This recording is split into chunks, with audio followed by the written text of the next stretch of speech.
see, and even the term recorded live or live album, it's an oxymoron to me anyway. It's like jumbo shrimp. I can't, if it's live, you're standing there listening to it. Welcome to Music Musing. Every once in a while, my brother George and I would have these conversations about music. Music is our passion, and it's a huge part of our lives, and we decided to share those conversations with you. So if you love music, sit back and enjoy this podcast.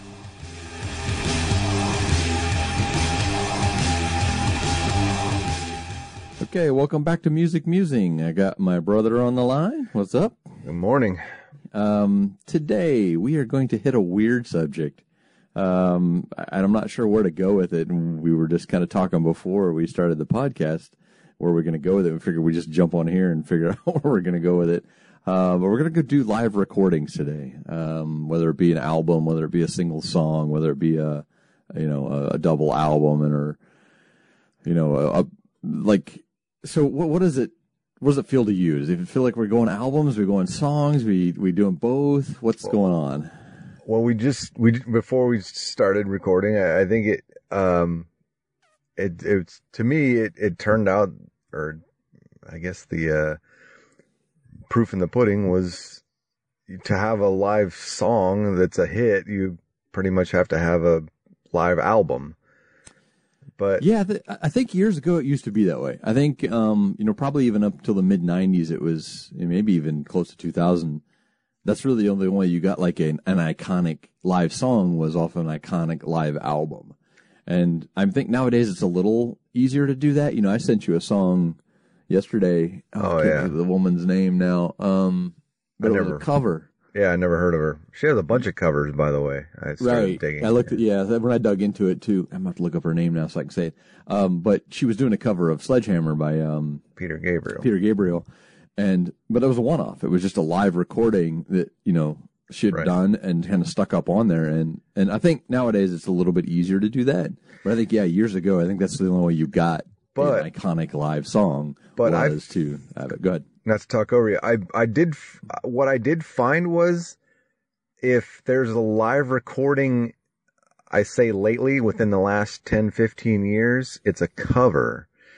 And like someone doing a popular song live, in concert or so to speak, that somebody catches, and with the capabilities and the recording devices and the piracy, if you will, of today, I think it's easier to catch those special moments that a popular artist does a song live by another artist that people weren't expecting, and it gets that shock factor in concert.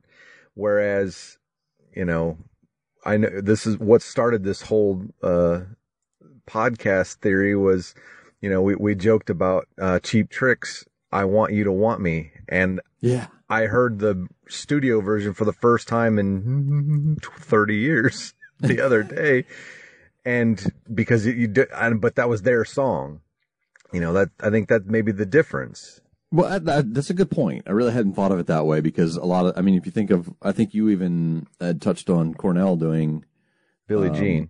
Yeah, Billie Jean as one of your standouts of songs you like.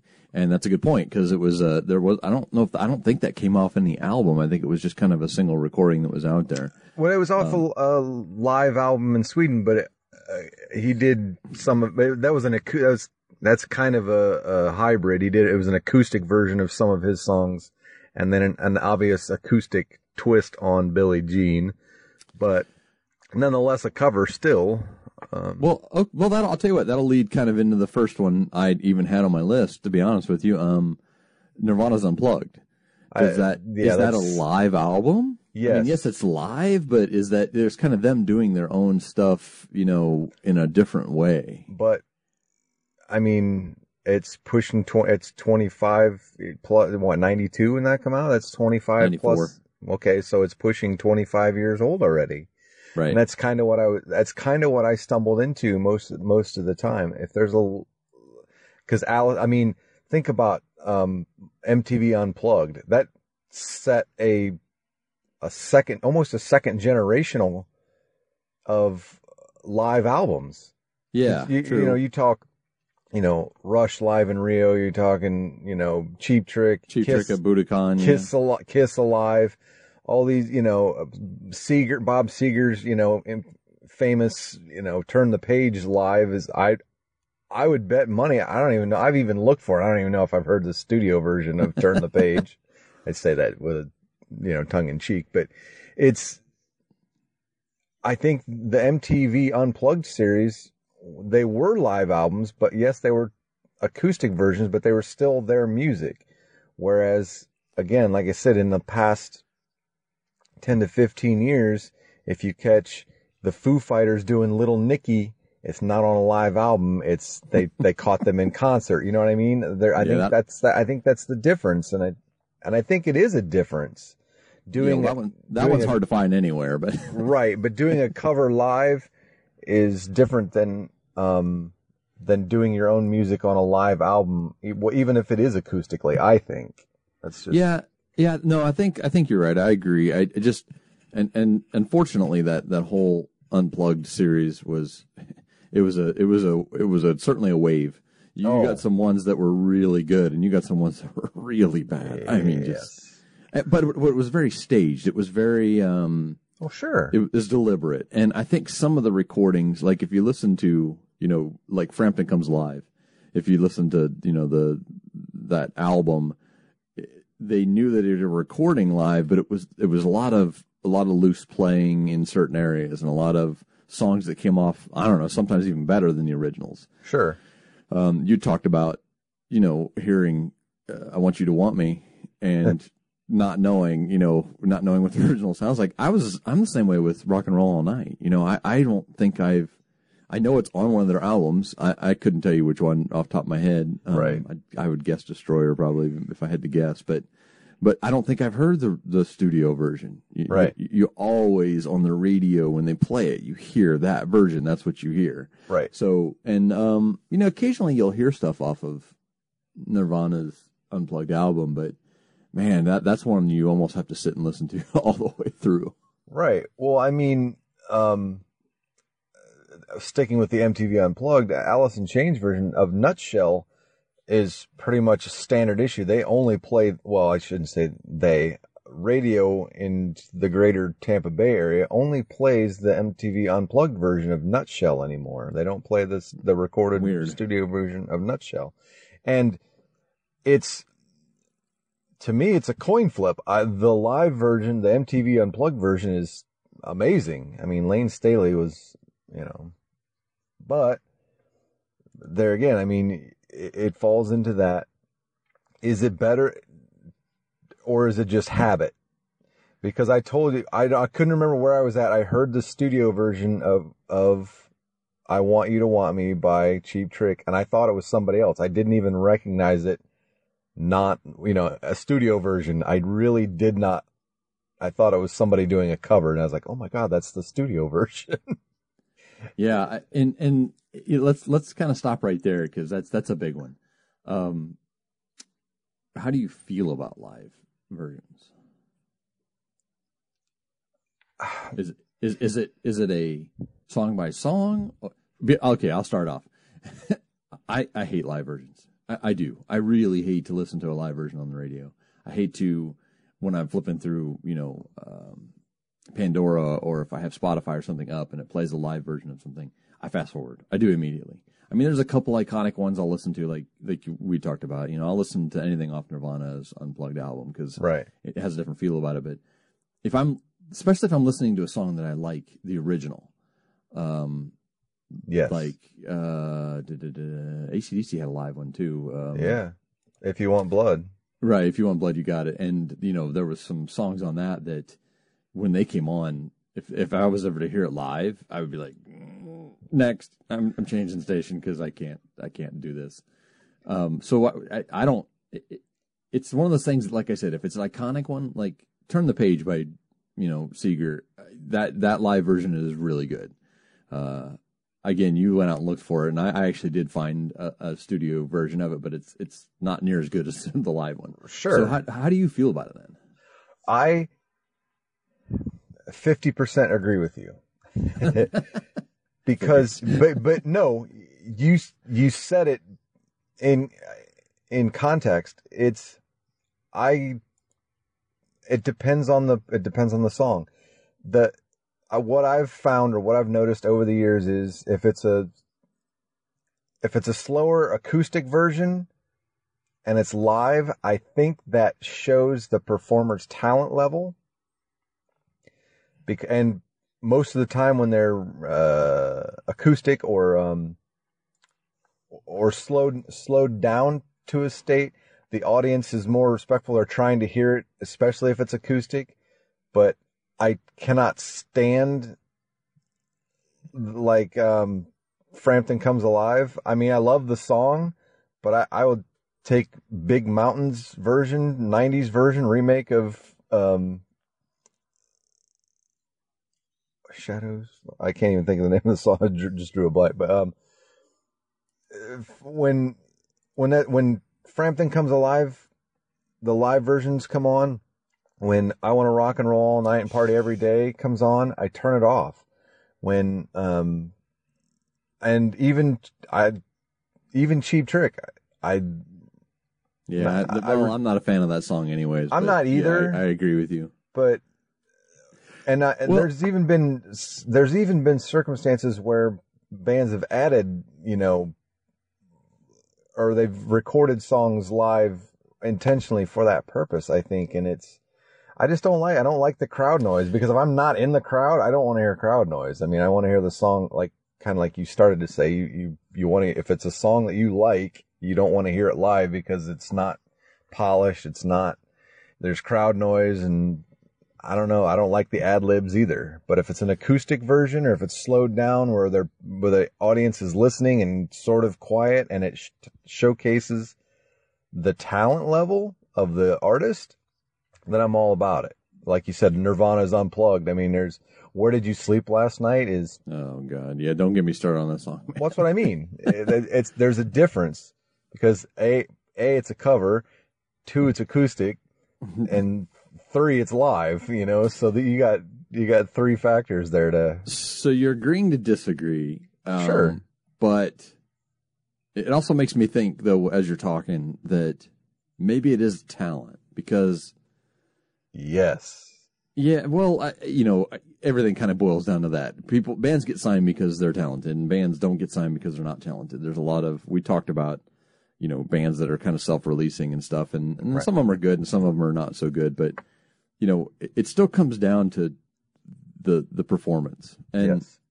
Turn the Page is not that different from the original song. Right. But the feel he puts into it in right. that live album is completely different than the original, and it gives it almost a different heart at that point. Yes, but what other song off Live Bullet did they play on the radio? Never. Right. I've never heard anything. I mean, unless they did like a deep dive and just run the whole album or something like that. Right. But yeah, I don't. I think I'm still probably 90-10 for me. Like if it's as soon as I hear, the crowd, I'm usually off. I don't care how good the song. I agree. Even turn the page. I love the song. I love the live recording, but there's times when it comes on and I'm like, I don't want to listen to a live performance of a song right now on the radio. I want to listen to something clean where I can put my headphones in and I can hear, the drummer stutter in a recording, or, right.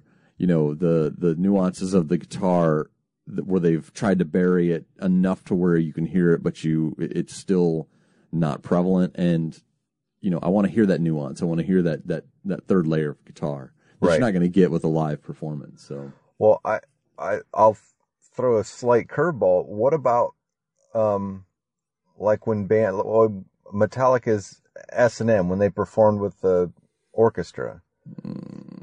Well, and they but they recorded a different song that, No Leaf Clover. That's basically only live. It's not on a studio album, and it's only live. And I really kind of like the song, but I don't like the orchestral arrangement with it. But I mean, and 98 Rock plays it occasionally. Tampa's rock station plays it occasionally. And, I'll listen to it because I like the song, but I kind of suffer through the crowd noise and the unnecessary orchestral movement with it. So that brings up a good point. I mean, I can't think of any other songs out there that are like that you've only heard, that they've only recorded live. I mean, I'm sure there's stuff out there that's like that. I just can't think of anything on the top of my head. That's interesting because that's the only way you can listen to that song. Right. And I didn't get, I tried to stick to the meat and potatoes of the live albums and versus live songs too, but that one stuck out to me because when I thought of live songs, I'm like, well, there is no studio version of that. So that if you like that song, you're stuck. Right. So that might be something for listeners to look into if there's, a song that they know of that, they can. Yeah.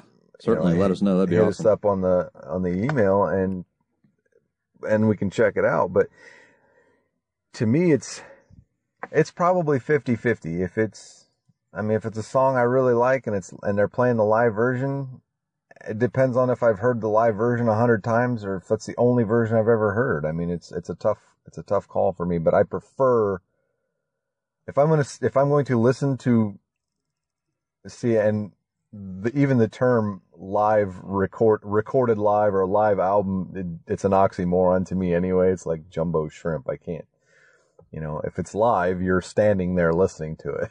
Right. Yeah, that's a good point. I mean, that's one we really didn't touch on before we started too, is I'm the same way. I think, part of it's crowd noise, but part of it is, like I said, if I'm going to go see a show, I want to experience that sound. I want to experience the more power they put into it because they're trying to get a crowd into it. I want to go experience that. I want to be part of that power that's coming out.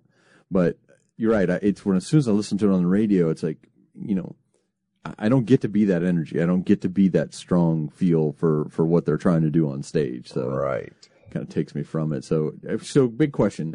Any stand out for you, like that, top the list, something you really get into? I mean, you mentioned a couple, but is there like a number one live song you'll listen to, or live song or live album? Let's go with song, because I can't think of too many albums that I could listen to the whole thing through. But let's go with song first. How about that? Unfortunately, it's Turn the Page.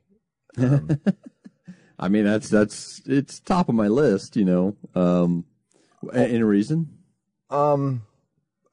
Just like you touched on, it's the power. It's the I guess the popularity of it. To an extent, I mean, I like Bob Seger.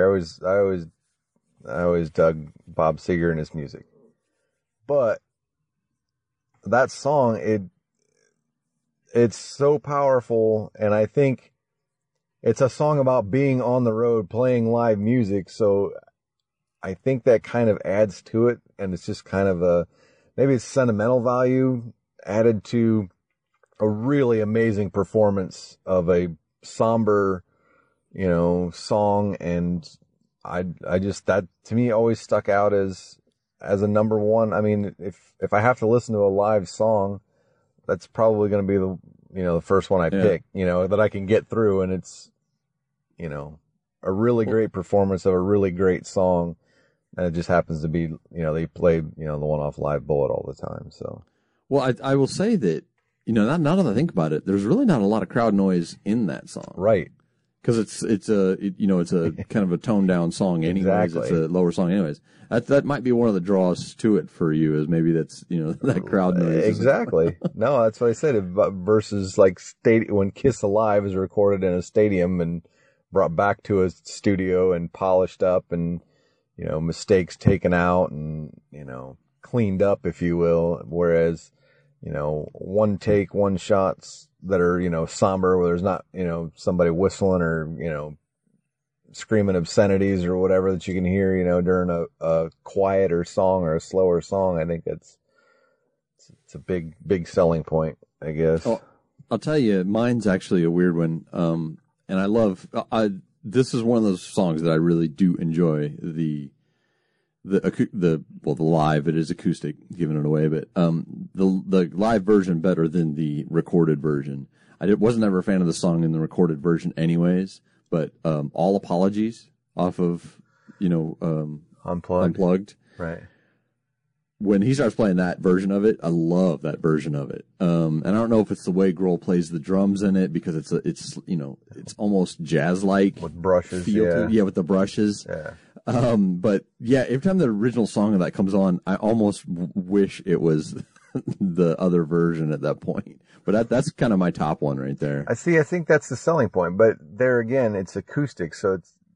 Yeah, it's a little bit different. I think that's what I mean, through this process, that's what I found out. It was, if it's slower, I think it's crowd noise. I mean, the acoustic or the slower versions of songs that are recorded live, the audience is more respectful. They're not, and, they know they're recording, so if they don't want to get thrown out of the crowds are handpicked for these small acoustic recording shows and so on and so forth. So they don't, there's a level of, Chris Cornell's Unplugged in Sweden or whatever it was, where he did Billie Jean. I mean, he even says in the beginning, we're, live recording, so, and towards the end of the album, or the end of the recording, if you will, he even says, okay, you guys don't have to be quiet for this one. You can sing along. Cool. Which is kind of a tell that, hey, we're recording, keep your pie hole shut, while, don't scream out in the middle of a song, because we're not going to re-record it. And it's, this is a one-shot, one-take deal. So I think there's that difference. It boils down to crowd noise. Like I said, if I can hear crowd noise, I want to be in the crowd. If it's acoustic show, I mean, if it's a song I like, or a version of a song I like that a band does acoustically, like, me, I'm an Authority Zero song. They just released, or they're getting ready to release their third, Rhythm and Booze, which are completely acoustic live versions of their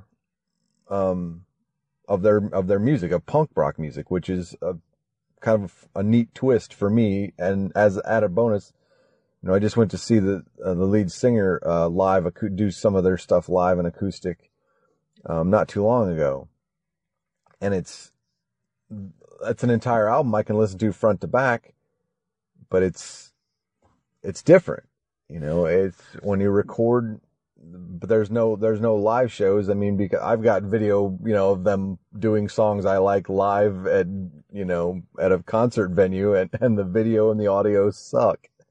But they're great on stage. That's what I was going to say, though. But I mean, that kind of goes into the other one. The next, question I had is there an album that you are attracted to as an entire album for live? Yeah, I mean, Stone Temple Pilots Unplugged. Oh, yeah. Yeah, see, for me, there's not really an album that I could, tag as something that I would listen to the whole album. Right. So I don't know. It's kind of different for me. I'm not big on the whole live album. That's what I was trying to think. I mean, maybe like the original live recording of The Wall. Like I could probably listen to that all the way through. Yeah. That'd be about it, though. See, I think that's where it breaks down to. They release a couple songs, we'll keep beating a dead horse. I Want You to Want Me, or Turn the Page, where you probably couldn't.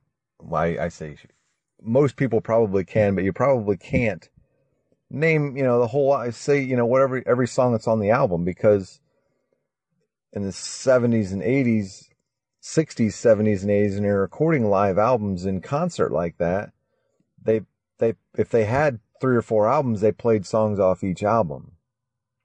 Right. And it was almost like a precursor to a greatest hits before they had enough material to do a greatest hits. Well, and that's, we talked a couple weeks ago with Pete Pardo, and he brought that up too, that, back in the 60s, 70s, 80s, it wasn't uncommon for a band to make 2-3 albums a year. Right. And one of them might be a live recording of something. So you got like a bonus fourth album or something a year where, you know, like you said, it's kind of their greatest hits. It's before, you know, compilations came along and people cared about that kind of stuff. So, right. So, you know, I'll kind of change gears the second half here. And, you know, I figured I would bring another guest in. We've dealt with, you know, Pete Pardo one week and Pete Maloney the second week. And I figured I'd bring my cat Pete in so we could, you know, keep the ball rolling, and we'll interview my cat Pete here in a minute, but, no, I'm just kidding. But on the second half, what I wanted to do was I wanted to read you Rolling Stone's reader poll of the top 10 live albums, kind of discuss them real quick as we go through them. All right. Number 10, Bob Seger, you know, Live Bullet. What else can we say about that? Was there anything else on that that came off there that, you know? That's number 10? Yeah, it's 1968. Wow, that was 68. Yeah. I thought that was early 7. I thought it was like 72 or 3. I know. That's 5. Wow. No, that's actually, early. I take that back. That's when he started. The recording was 75. Oh, yeah, I was going to say, man, that's really early. Yeah, no.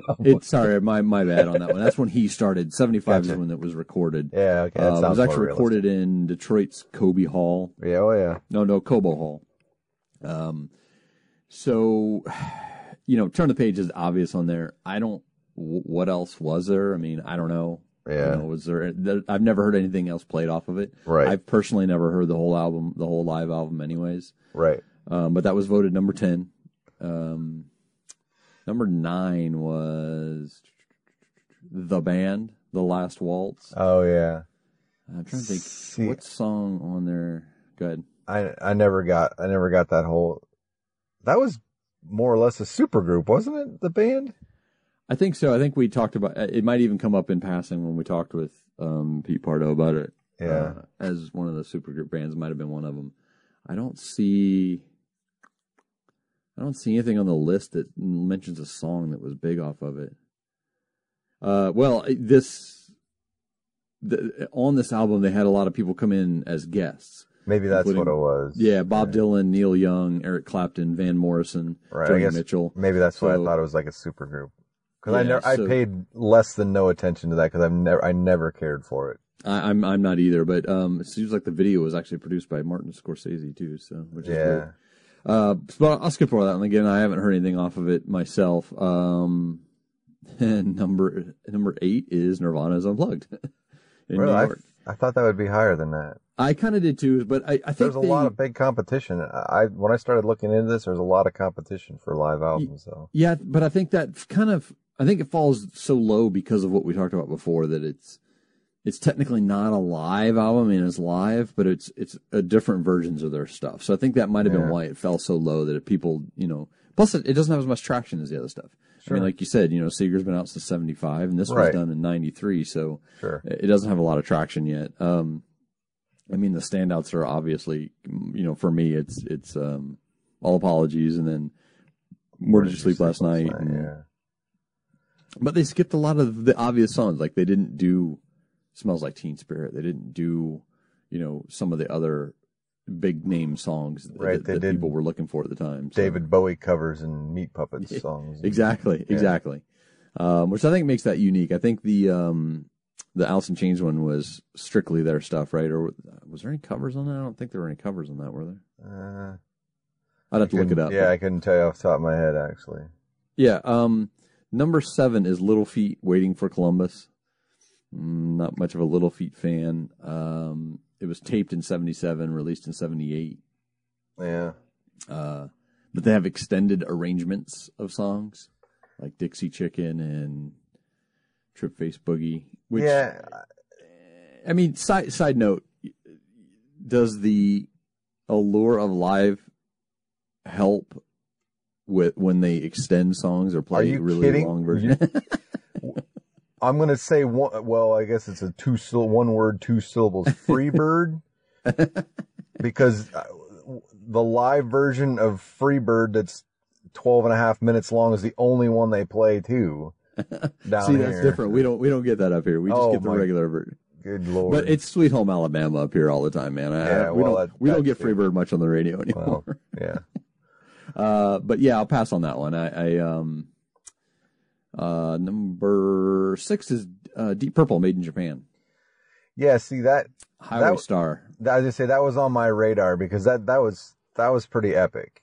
Yeah, and I'll digress really quickly. You know, Pete's gonna yell at me here, but the Hammond organ is still just a sound that I can't deal with. And in Highway Star, that live version, it is very prevalent. You can hear it. It is pounding through. And again, not to take anything away from that song. I respect where it is in history. I respect, you know, the song itself, and it's a lot of talent.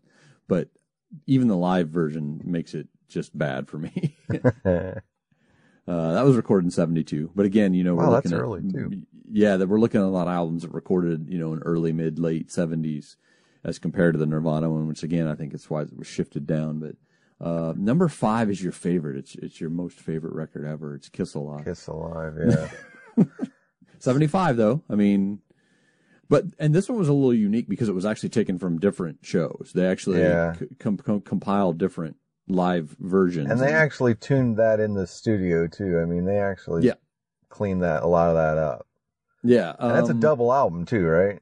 Or Kiss Alive or Kiss Alive 2. They had two, or it was either a double album or two. They made a second one. I don't see anything on it. I see. No, I don't think this one was a double. I think you're thinking of Double Platinum. Maybe. Didn't that have some live versions on it? I thought Kiss Alive and Kiss Alive 2. Maybe. Now I gotta look it up. I'll let you talk about it for a second while I look it up. No, regardless, you basically hit the nail on the head. It's whatever the acute amount of sarcasm you can put on that. No, Kiss, the live version of Kiss. I mean, Rock and Roll All Night and Party Every Day is the only song that they play off of it, and that's the only way they'll play that song. And you know, a lot of times, sadly, the contemporary rock radio station in the greater Tampa Bay area, which is a huge market, I mean, they'll even play the beginning. You wanted the best, you got the best. Yeah. And it's like, you're right. It was a double album. You were correct. I thought it was. Yeah. But it doesn't matter. There's one song worth. I don't even like listening to it. Yeah. No. Sorry. Oddly enough, it's like it's side 4 too. It's Rock and Roll All Night shows up on side 4. Yeah. Like one of the third song on side 4. But yeah, I don't. Again, I just don't put on live albums and listen to them. I'm just. That's to say, I don't hate the music. I mean, if there's bands that are popular and they do a live recording in 75 or 93, I don't necessarily don't like it. I mean, I take it for what it is, but I think what it all still boils down to is if I'm listening to live music, I want to be present. I want to see it being played. And in an era of, you know, cover song, you know, people doing other people's music, sampling and auto tune, and the talent level dropping like flies around here, around music in general. Mm-hmm. It's tough to want to break out, you know, Frampton Comes Alive, because I would just rather, you know, the Eagles and Jimmy Buffett were just in concert last week, local in the Orlando area. And I saw some of the videos, you know, people posted, friends of mine were posting on social media and so on and so forth. And, Vince Gill and, Glenn Fry's kid were actually filling in some of the songs. And wow. Yeah. Impressive. Yeah. No, they were still fantastic. Still didn't want to listen to it because I would rather been at the show. Because it was live. Well, number 4 is one that I had kind of forgotten about, and I've actually listened to this one once years ago, but MC5. No, it was Get Your Ya-Ya's Out by the Rolling Stones. Oh yeah. No, that's decent. Yeah, and it was recorded in '69. No, I take it back. It was not. Was it actually? Yeah, it was 1969. They recorded. It was a show in Oakland that they recorded it from. In 1969, the Rolling Stones were the Rolling Stones then. Yeah, and I think actually, you know what? We're going to do another side trip here.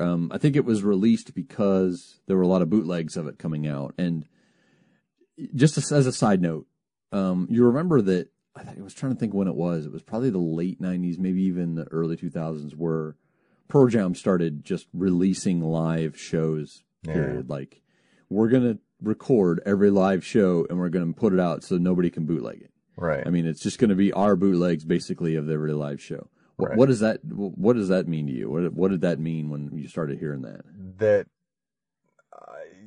I think you and I have differing opinions on Pearl Jam in general. Fighting with Ticketmaster and releasing your own bootlegs, if you will, get over yourself. Yeah, I look, on that aspect of it, I'm right in line with you. I mean, I love the band.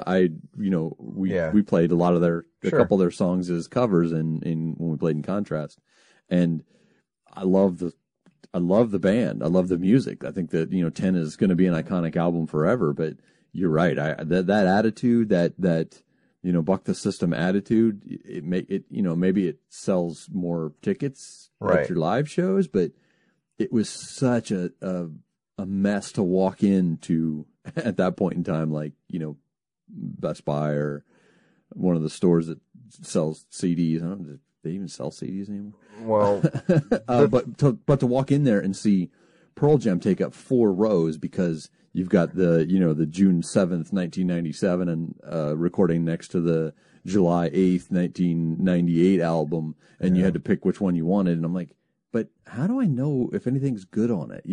Yeah. How do I, if they did, okay, there's a set list on the back, but how do I know that this version of Black wasn't, really horrible and the one, 2 shows later was one of the best recordings of Black ever? How do I know that unless somebody else has bought it? Well, I really, to answer your question directly, I really think it watered down their product. I agree, 100%. I really do. I mean, because there's no way you can be on 100%, like you said.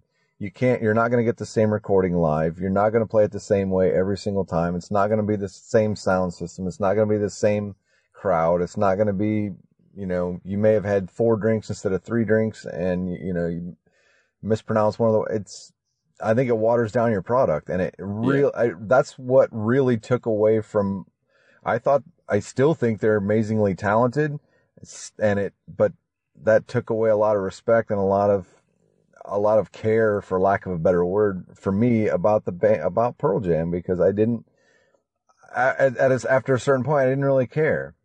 If you're fighting Ticketmaster for service charges, I get it, because I bought tickets and I hate paying that service charge. At the same time, you want to sell your own tickets, I get it. Or whatever the argument was, they didn't want their fans they didn't want to have to cough up, any more of their money, but they wanted all the money from their tickets, and they want all the money from their, they didn't want anybody to get a bootleg. They wanted all the money, and yeah, I mean, one can say that it's smart business on their side, but it is. It's a delicate balance, Sure. We talked to Pete Maloney, last episode or a couple episodes, last episode, and he mentioned that was one of the draws for him for the band was, everything was split right down the middle. Everybody was equal. If you were part of the band, you got what you wanted, and I think that attitude kind of comes through in the music and the how they deal with the outside, how they deal with tickets, how they deal with T-shirts and stuff like that. Right. And you're right. It made me feel like they were cheap at that point. Like they were just. It was. It watered down the product. I don't know how else to put it. It really made it like, nah. Yeah, sorry, I didn't mean to jump off. I noticed it in the notes, and it's something I wanted to touch on anyway. So number 3 will probably come as no surprises. Frampton Comes Alive. Everybody knows I want you to show me the way. Yeah. Are you looking at the track list right now? I'm not. I can look it up though. What do you want to know?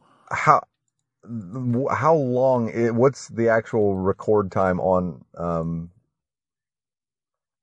Baby I Love Your Way? There you go. Oh, right. It's actually only 4 minutes and 43 seconds long. Really? Shockingly, yeah. maybe the recorded version is different. I don't mean, yeah. Anyway. But that's, no surprise. It's number 3. that's kind of iconic. I mean, that song live is kind of more than less Bob Seger-esque. I mean, it's. I will give you my opinion on this. So he uses a special tool in guitar that doesn't get used very often. But it seems like those songs stick out as popular songs, and because he did it live, it's a Healy box. It basically runs the guitar sound back up through a tube and next to your microphone, and it kind of echoes in your mouth. And I mean, if you think of the songs that have used it, "Kickstart My Heart" by Motley Crue. I just had it on top of my tip of my tongue. I'm gonna blank on it now. But those songs end up being "Wanted Dead or Alive." Is it "Wanted Dead or Alive"? No. One of those two has it in it. Well, Tommy used to work on the docks. Yeah, "Living on a Prayer." "Living on a Prayer" has it in it, and those songs stick out because they have that weird, odd sound to it. And I attribute it maybe 10% of the popularity of that song to that. That's true, and you have to have a certain level of talent to do that, and to do it live.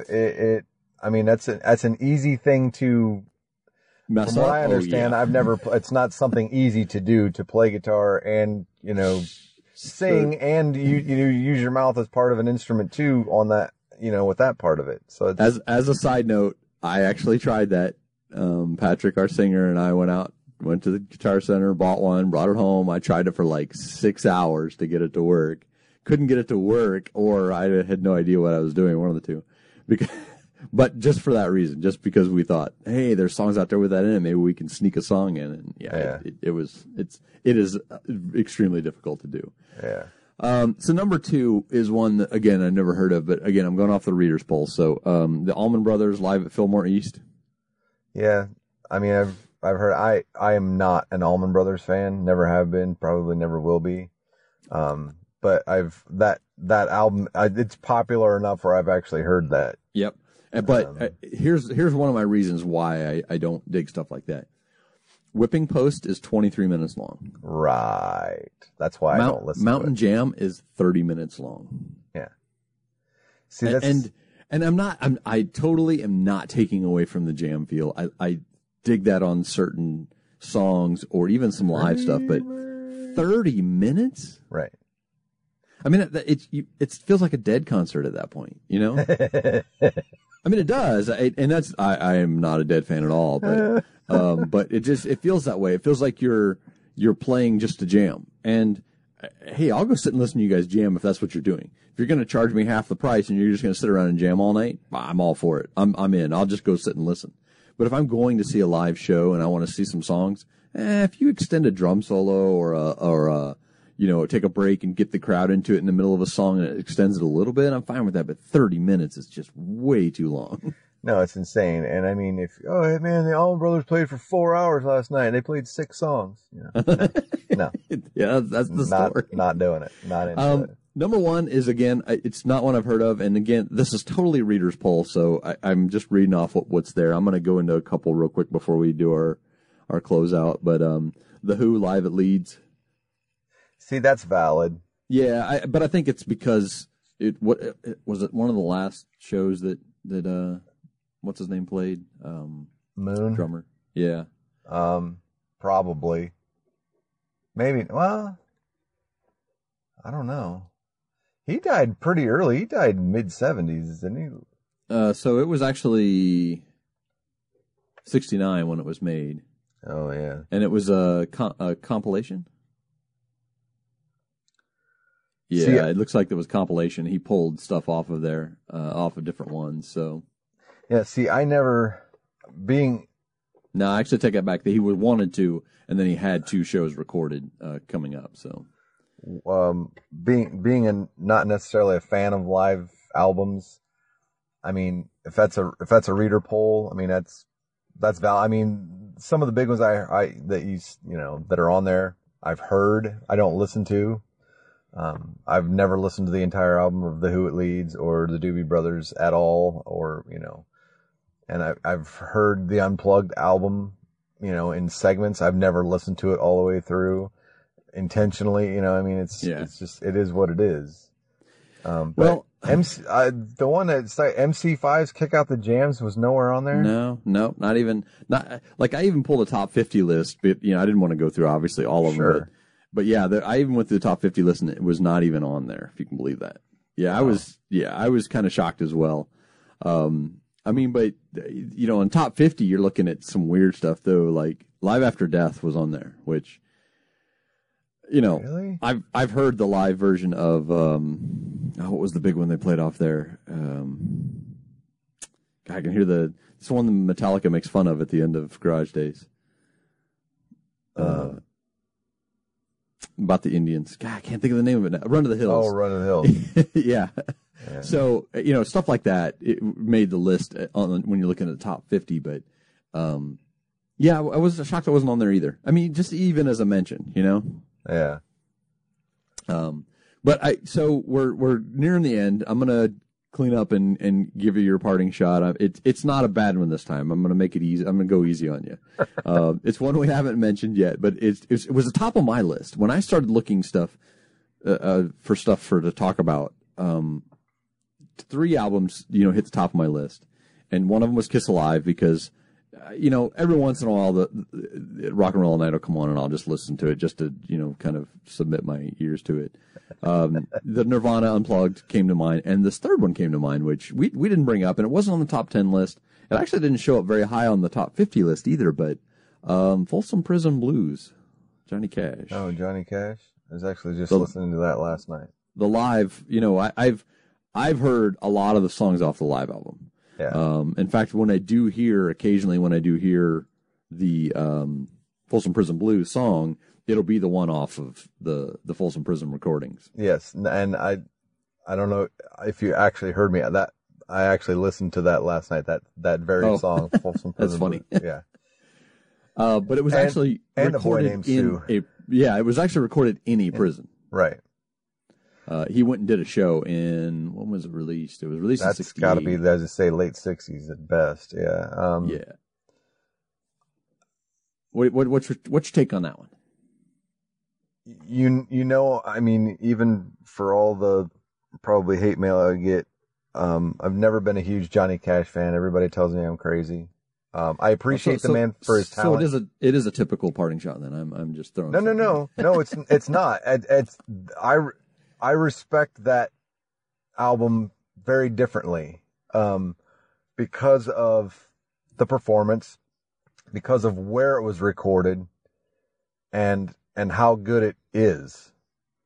Because like I said, I'm not a fan of that kind of music, that type of music, classic country, Johnny Cash or not. I'm just not a fan. I just don't, I mean, for what it's worth, I'm just not a fan. But again, last night, where I was last night, a couple of my buddies, they know my musical tastes and they put on music according to how to get under my skin most of the time. So everybody else does a parting shot. I like it. That's pretty good. much. But a boy named Sue off that album came on. I love that song. Oh, it's such a funny song. Fun song. It's a fun song.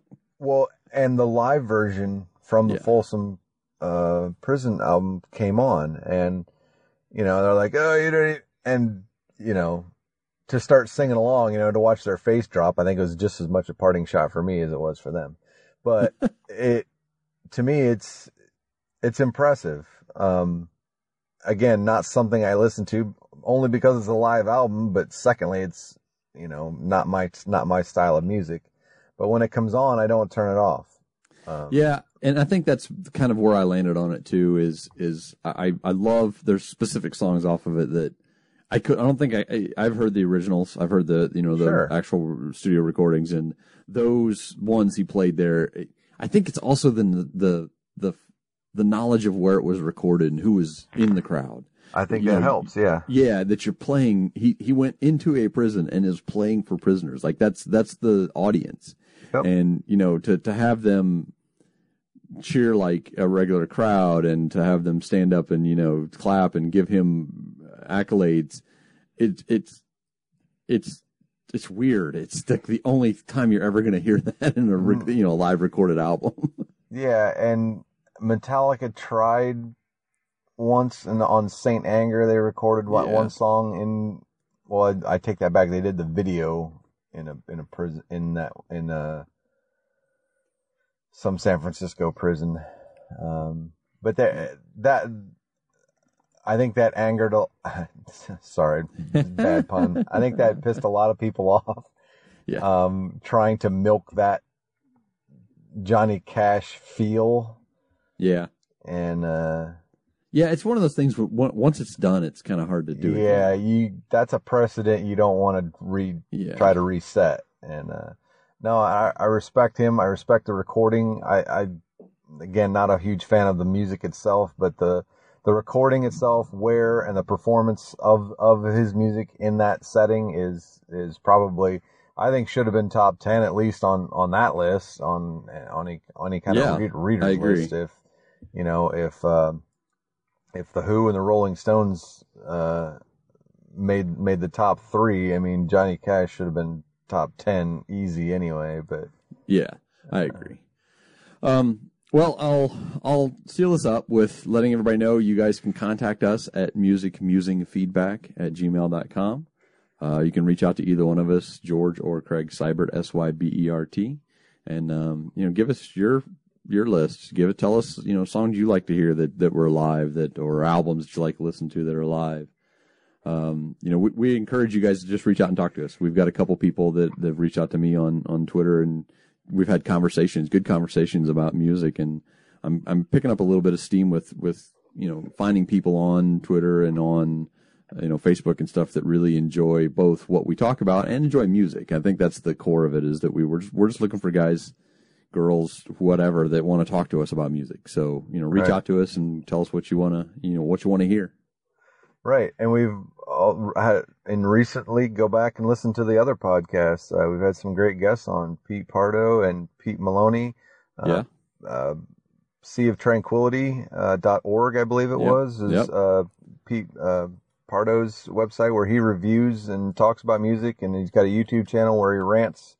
And Pete Maloney was a musician for some very popular bands in the mid 90s, late 90s, and still, and is a great artist and painter. He's a painter, in a different medium, and so check those guys out. But if you go back and listen to any of the old podcasts, listen to those guys. We had them on as guests, and check out their stuff, and start a group here.